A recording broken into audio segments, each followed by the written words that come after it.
Attire and Regal ജുവലേഴ്സിന്റെ അസോസിയേഷനിൽ വന്ന ആഡിന്റെ styling നമുക്കൊന്ന് decode ചെയ്ത് നോക്കിയാലോ.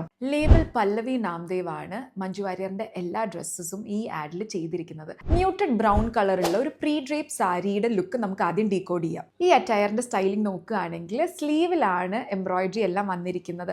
അതുകൊണ്ട് തന്നെ നെക്ലസ് വന്നപ്പോഴത്തേക്കും, അതായത് ഡയമണ്ട്സ് ആൻഡ് ഗ്രീൻ ജെംസ് വരുന്ന ലെയേഴ്സ് ഉള്ള നെക്ലസ് വന്നപ്പോഴത്തേക്കും പെട്ടെന്ന് അറ്റൻഷൻ ആ ബ്യൂട്ടിഫുൾ നെക്ലസിലോട്ട് തന്നെ പോകും. നമ്മൾ ആ നെക്ലസിൽ ക്ലോസ് ബൈ ആയിട്ട് നോക്കിക്കഴിഞ്ഞ് കഴിഞ്ഞാൽ നമുക്ക് ഓൾട്ടർനേറ്റീവ് ആയിട്ടുള്ള പ്ലേസ്മെന്റ്സ് കാണാൻ പറ്റും. അതായത് ഡയമണ്ട്സ് ആൻഡ് ഗ്രീൻ ജെംസ് ആണ് ഓരോന്നോരോന്നായിട്ട് വരുന്നത്. ചോക്ക പ്ലേസ്മെന്റ് ആണെങ്കിലും ഇതിന്റെ നടുക്ക് വരുന്ന പെൻഡന്റ് കുറച്ച് നീളമുള്ളതാണ്. അതുകൊണ്ട് തന്നെ നമ്മൾ ഇത് ഇട്ട് വരുമ്പോഴത്തേക്കും നമുക്കൊരു എലോങ്ങേറ്റ് ചെയ്ത ലുക്കാണ് ഇൻ ടോട്ടൽ കിട്ടുന്നത്.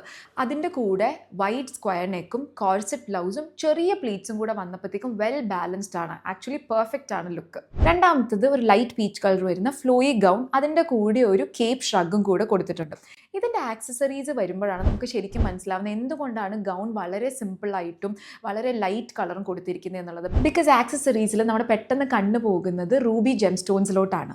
ഇതിന്റെ നെക്ലസിൽ നമ്മൾ നോക്കിക്കഴിഞ്ഞു കഴിഞ്ഞാൽ മിക്സ് ചെയ്യുന്നതിന് പകരം ഒരു സൈഡിൽ റൂബി ജെം സ്റ്റോൺസ് വന്നപ്പോഴത്തേക്കും ഒരു സൈഡിൽ പോൾക്കി ആൻഡ് സ്മോളർ ഡയമണ്ട്സ് ആണ്. ഈ pop of colour is something that we can take inspiration from.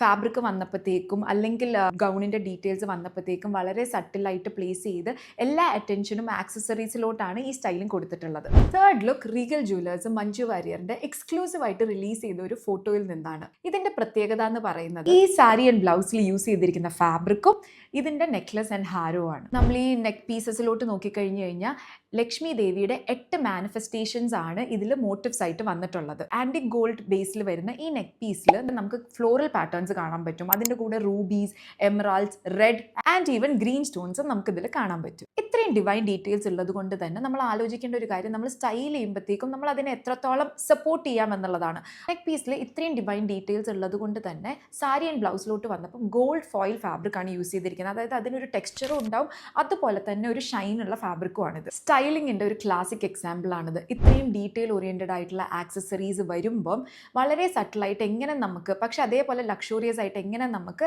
Attires choose ചെയ്യാം എന്നുള്ളത്. ഈ TVസിൽ എനിക്ക് ഇഷ്ടപ്പെട്ട വേറൊരു കാര്യം എന്താണെന്ന് വെച്ച് കഴിഞ്ഞാൽ, ഇതിന്റെ ലാസ്റ്റ് സീക്വൻസ് വന്നപ്പോഴത്തേക്കും ഒരു വിമൻ ആർമി ഓഫീസറിനെയാണ് കാണിക്കുന്നത്. പാർട്ട്ണറിന് ഒരു ബ്രേസ്ലെറ്റ് ഗിഫ്റ്റ് ചെയ്യുന്ന ഒരു സീക്വൻസ് ആണിത്. ഇങ്ങനെ ചെറിയ changes through out the add visible ആണ്. ചിലപ്പോൾ ചെറിയ ചെറിയ ഇതുപോലത്തെ സീക്വൻസസ് മേക്സ് യു തിങ്ക് ഒരു മാറ്റം, അത് നല്ലതല്ലേ.